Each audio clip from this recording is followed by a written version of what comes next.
working of a machine tool is shown in the figure. The motor shaft is connected to gear A and rotates at 975 rpm.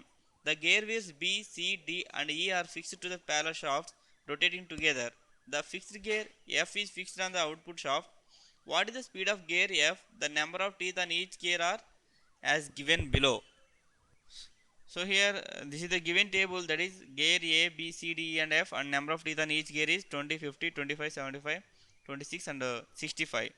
Coming to the gearing arrangement, here is A, B, C, D, E and F. Here A is the driver member and F is the follower or driven member, and of course here B and D are driven members, and here C and E are drivers, because here B and C are mounted on the same shaft and these are the compound gears, so that here B is driven by A and here D is driven by C, so that C and again here F is driven by E, so that A, C and E are driver members and B, D and F are driven members. So coming to the ratio of speed or speed ratio is given by speed of the first driver, that is NA, and speed of the follower or speed of the driven member is equal to product of number of teeth on driven gears and product of number of teeth on drivers. So here A, C and E are drivers and B, D and F are driven members. So that here the product of number of teeth on driven members is B, D and F. Here number of teeth on B is 50 and on D is 75 and F is 65. To the product of number of teeth on drivers, here A, C and E are drivers. Here 20 into 25 into 26, which is equal to 18.75, and we know that here the speed of the gear A and is given by 975 rpm. So gear A rotates at 975 rpm and gear F or the follower rotates at 975 by 18.75, which is equal to nearly 52 rpm. So that the correct answer is 52 rpm, and in the option the right option is C. C is the right answer. In an elastic material, minimum and maximum principal stresses are tensile and compressive nature, and the ratio being 4:1. In tension test, it gives an elastic limit of material as 400 Newton per mm square. According to distortion energy theory of failure, the limiting stress will be, here the options are 335 Newton per mm square, 349 Newton per mm square, 356 Newton per mm square and 373. Coming to the solution, according to the distortion energy theory, the failure criterion is given by sigma 1 square plus sigma 2 square minus sigma 1 sigma 2 is equal to sigma y by factor of safety, where sigma y is the yield stress or the stress at the elastic limit and is given by 400 Newton per mm square, but the factor of safety is not given and take it as 1. Okay, now here sigma 1 and sigma 2 are tensile and compressive nature and the ratio being 4:1. Okay, that is sigma 2 is equal to sigma 1 by 4. So now substitute the sigma 2 value in the given failure criterion, that is sigma 1 square plus sigma 1 by 4 square, and here sigma 2 is in compressive nature because one principal stress in tensile nature and another one is compressive, and maximum principal stress is tensile and minimum is compressive nature, and the ratio being 4:1. So it is minus actually, and minus sigma 1 into again minus sigma 1 by 4 and is equal to sigma y, where factor of safety is 1.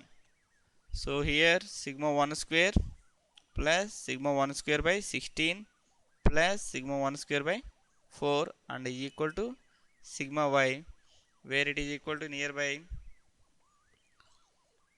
So here sigma 1 is, here already sigma y is a known value and is given by 400 newton per mm square. From this equation you can get sigma 1 and is equal to 349 newton per mm square. So this is the limiting stress according to the discharge energy theory of failure.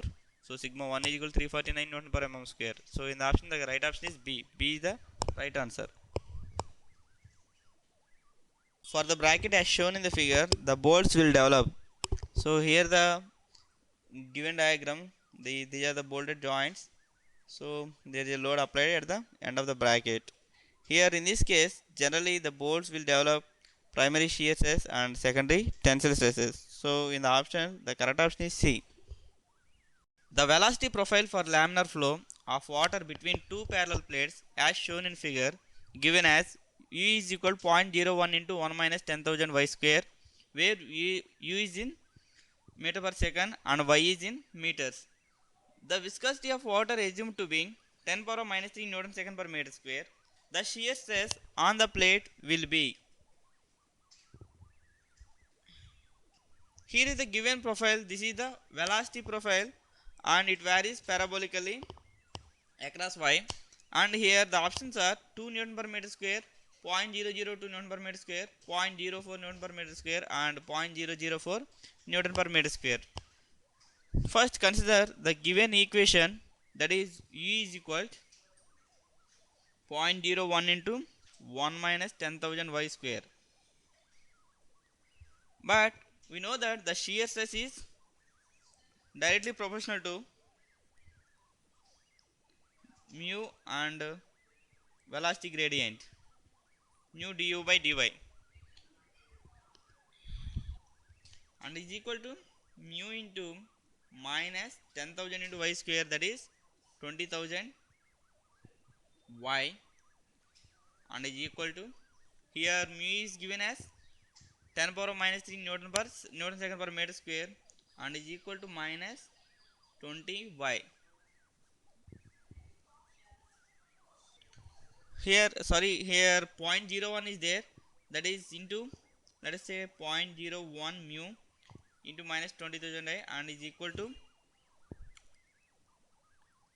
0.2 y minus 0.2 y Newton per meter square. Here we will have to find out the shear stress on the plates will be.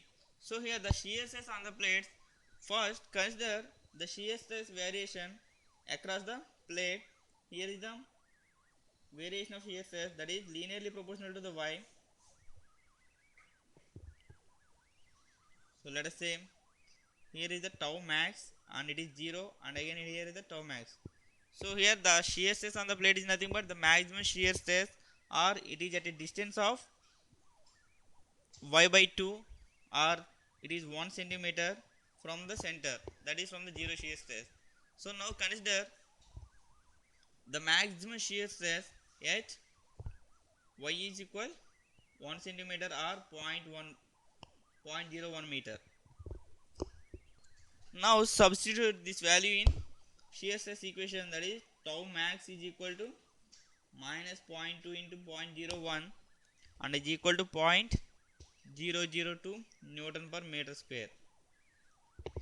Okay, so this is the maximum shear stress or the shear stress acting on the plates.